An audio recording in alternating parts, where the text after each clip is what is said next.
दिन कहते थे हम घुस के मारेंगे, ये चाइना को घुस के मारेंगे। 62 के बाद से हिंदुस्तान ने वहां पे अपनी फौज बिठा रखी है। रईस साहब, आपसे भी और एहतशाम साहब, आप दोनों से मेरा सवाल ये है कि अभी भी स्टिल इंडिया डिफेंसिव पोजीशन पर कैसे है और क्यों है? एहतशाम साहब, पहले आप इस पर कमेंट कीजिएगा। देखिए, ज्यादा बेहतर तो डॉक्टर रसूल बख्श रईस जो है ना इसका जवाब देंगे, लेकिन एक ब्रीफ से कमेंट में दूंगा।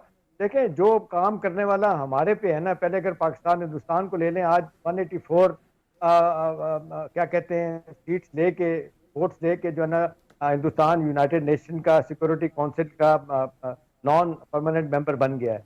हमने क्या कितनी मुखालफत की, क्या हमने ग्रुप बनाया कि वो ना बने।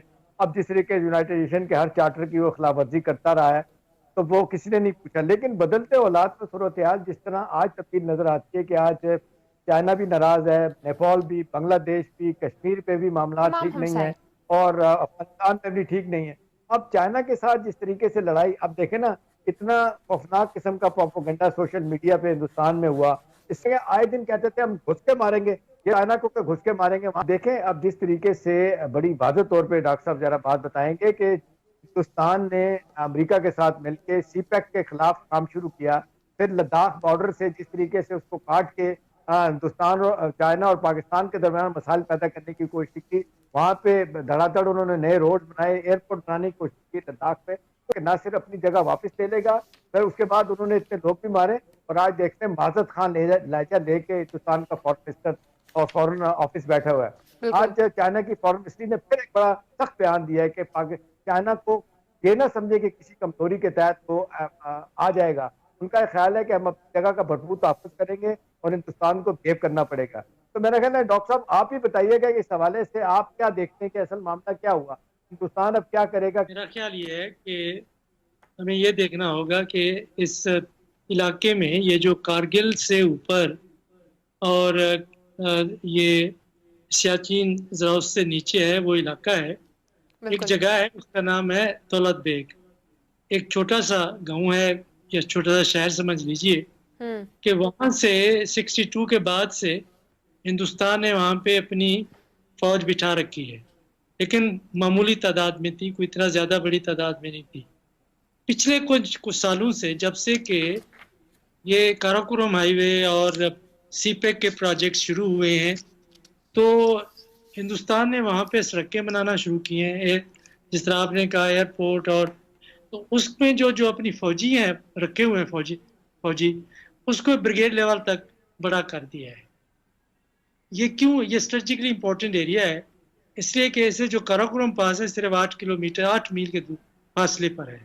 तो इधर हम बैठे हुए हैं सियाचिन पे और कारगिल के साथ के इलाके में, उधर हिंदुस्तान आगे उस नुक्कड़ में आने की कोशिश कर रहा है, उधर से चीनी। तो ये एक जो स्टेटस में तब्दीली आई है, लद्दाख को अलहदा टेरिटरी बना दिया है, कश्मीर को अलहदा कर दिया है और उसको यूनियन टेरिटरी, दोनों यूनियन टेरिटरीज है, स्टेट का वजूद ही ख़त्म कर दिया है। तो ये इतना बड़े उन्होंने इक़दाम आखिर क्यों किए हैं, क्यों करना चाहते हैं? वो इसलिए कि एक तो उनकी पॉलिसी है इस कश्मीर में कि इसको इस तरीके से एनेक्ट करके उसकी शिनाख्त, उसका वजूद इस तरीके से ख़त्म किया जाता है कि डेमोग्राफिक वहाँ का जो बैलेंस है, आबादी का जो तवाज़ुन है, वो अक्सरियत को अक़लियत में तब्दील कर दे।